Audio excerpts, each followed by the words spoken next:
We're almost at 6 o'clock, but I would like to take a little time to invite questions from the audience and to give our panelists a chance to respond. And in an effort to try to keep as much of the audience as possible, let me tell you we'll be having a lovely reception as soon as we're done here down at the end of the hall. So as many of you are able to stay and join us for that reception, that will be great, and you'll have an opportunity to, in a more informal setting, raise questions as well. But let me open the floor to questions. We'll take several different questions and give the panelists a chance to respond to them.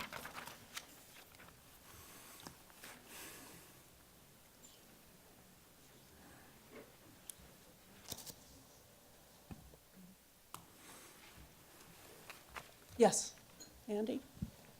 Hi, thank you all. Andrew Gordon in the History Department and the Acting Director of the Harvard Asia Center. And I really enjoyed these presentations and some of the common themes that came out. And I have one puzzlement or question. In particular, Professor Park's comments sparked it, but it was a common issue across the panels as to the possibilities for, or the perceived need to challenge Western models and theories, and that this was a characteristic of a new Asian studies potentially.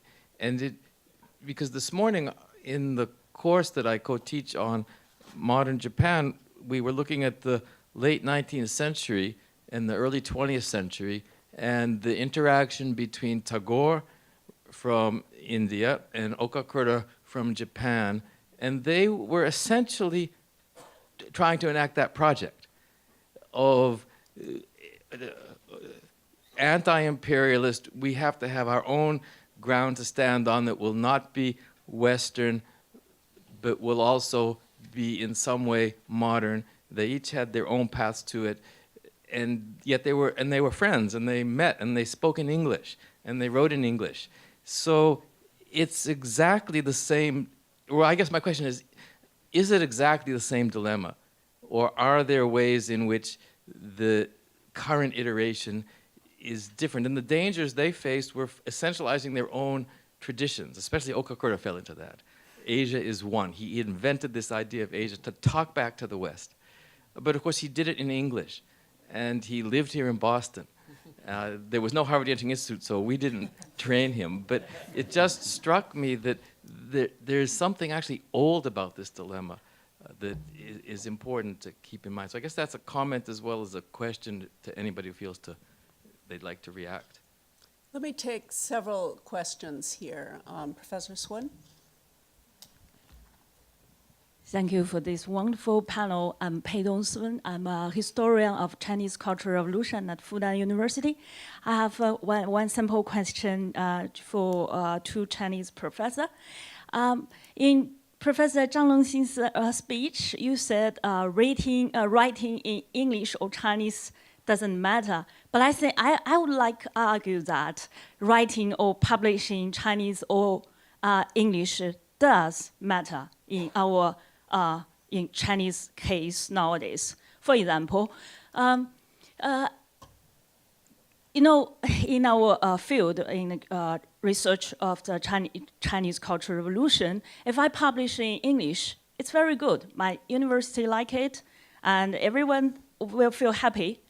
But because the Chinese Revolution generation is aging, because my generation, we have the responsibility to contribute the field of this field.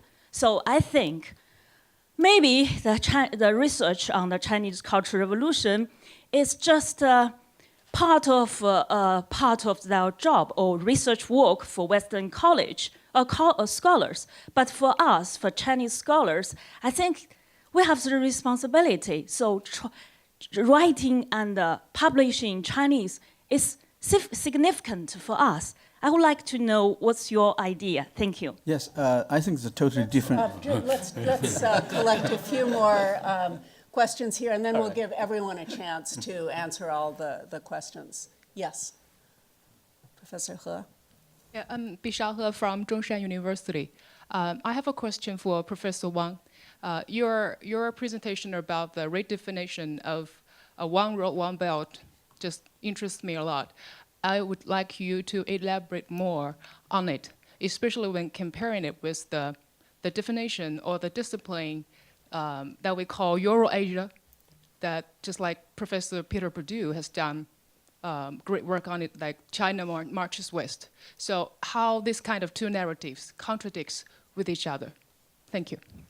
Any questions from these parts of the room here? Yes.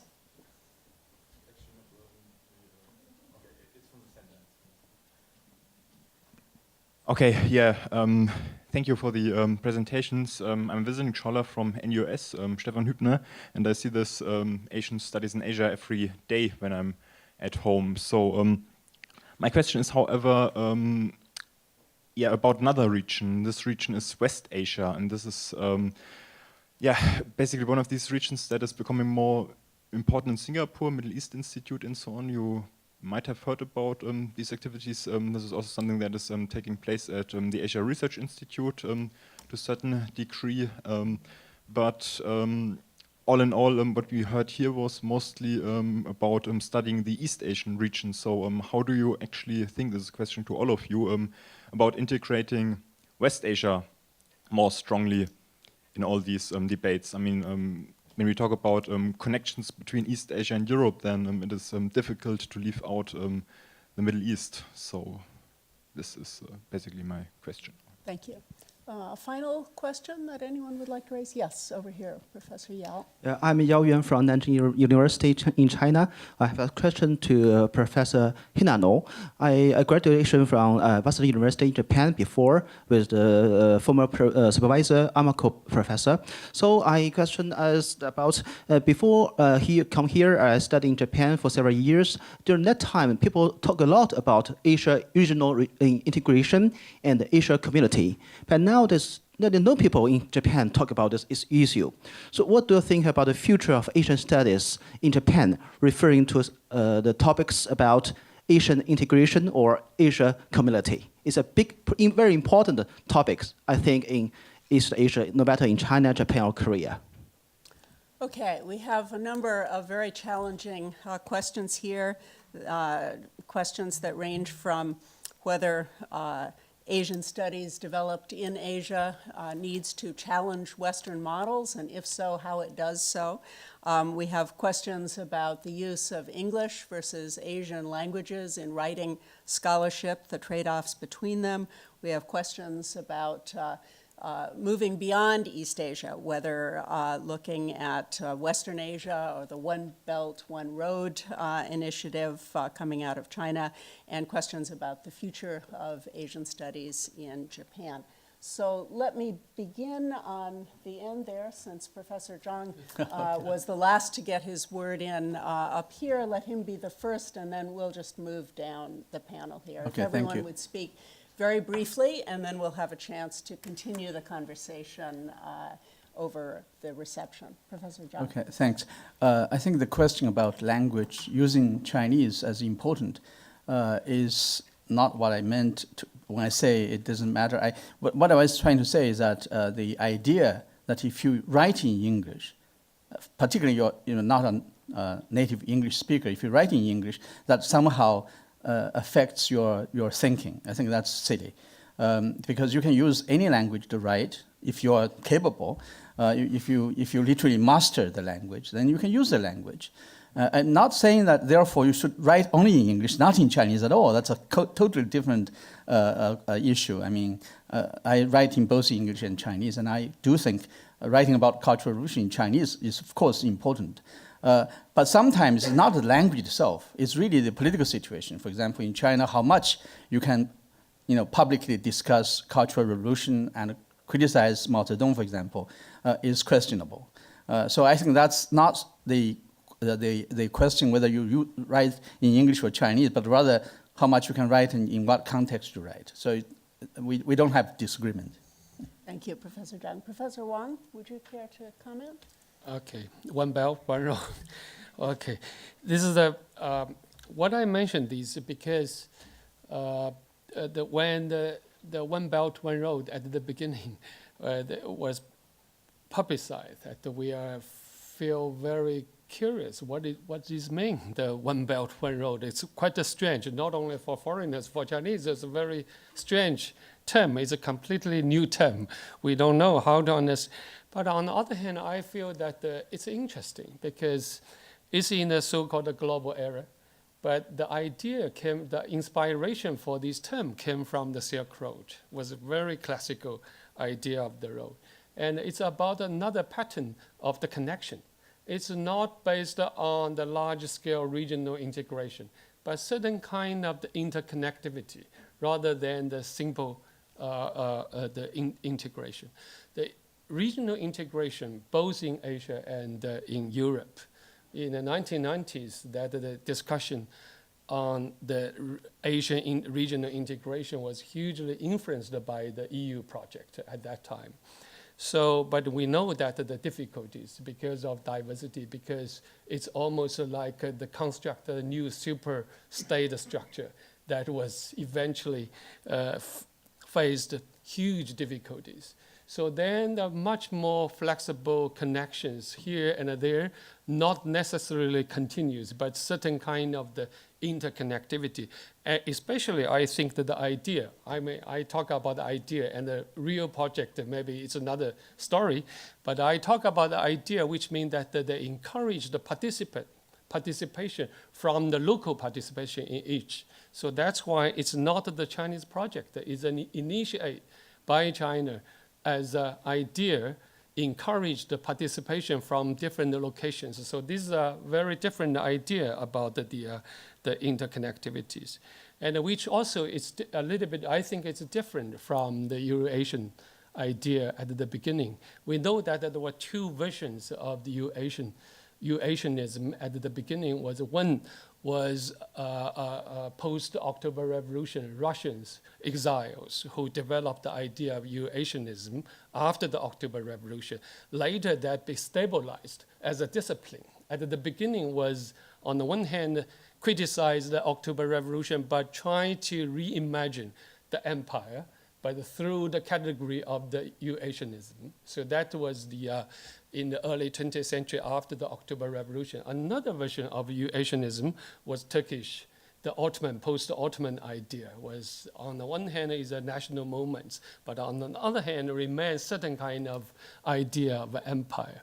So that was Eurasianism at the beginning was a kind of the post-empire idea to some extent.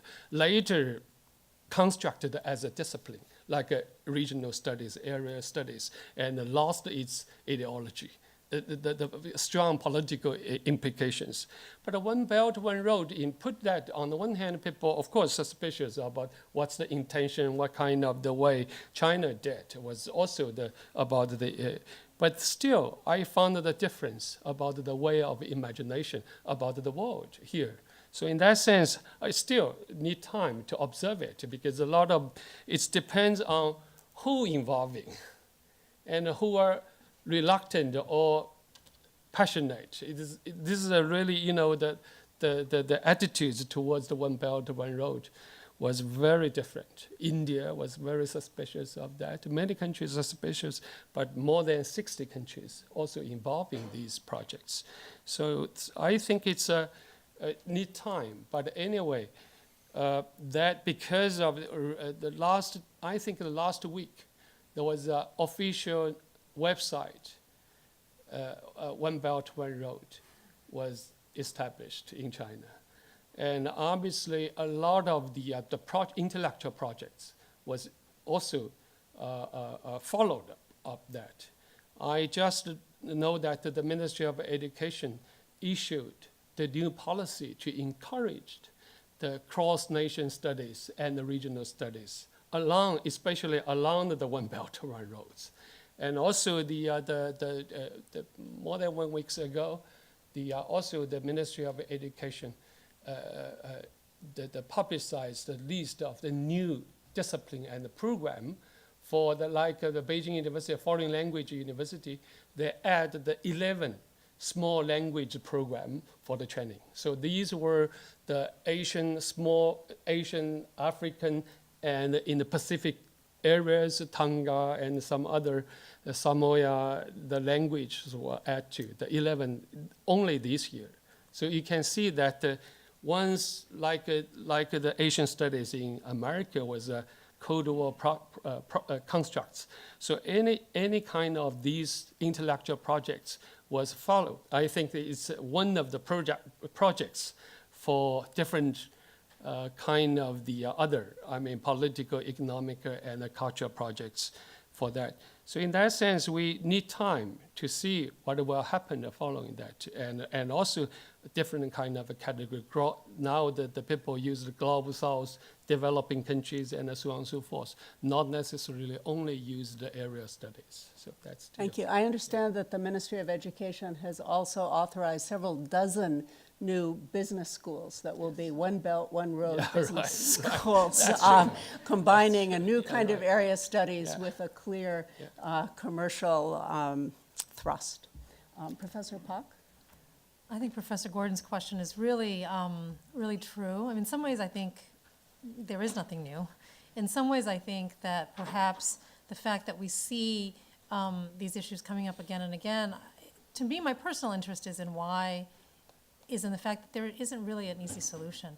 One of the things that I actually suggested was that the model for Asian studies as studied in the Anglophone world is clearly defined as in terms of its political origins or its rationale, but the rationale for any resistance to that or any Asian studies in Asia, I think, still doesn't have much of an intellectual coherence or rationale. And I think your point about the historical fact that we seem to be repeating the same question, I think, is a really great challenge to what we should be doing. Thank you. Professor Hirano? Yes. Well, in Japan today, support for Asian integration or East Asian community, as you said, is not very popular anymore. But it is only a political phenomenon, I think. In reality, we have moved on toward regional integration in Asia. That's my basic position. I am not in full agreement with Professor Amako, you mentioned. I don't think we support the idea of Asian studies by Asians only.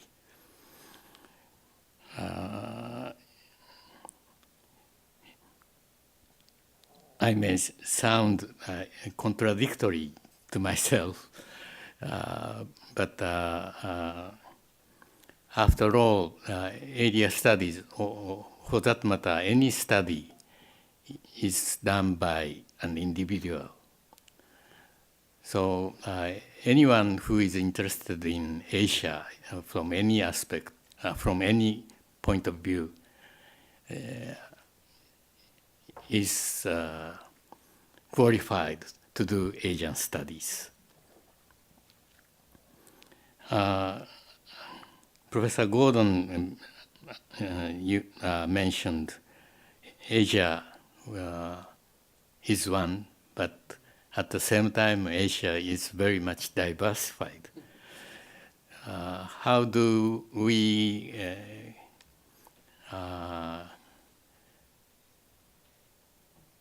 adjust this to opposite thinking, Asia one or Asia diversified? I have been thinking of that question many years, and I have come to a conclusion that we should think any society on multi-layered levels. That way we can say at the same time, Asia one, Asia is also very much diversified. Okay, Thank you very much. Thanks to the audience for your attention and your questions. Thank you very much to the four panelists. And let me welcome all of you to join us down at the end of the hall in the Doris and Ted Lee gathering room for some refreshment where you have an opportunity to ask follow-up questions to the panelists. Again, thank you so much.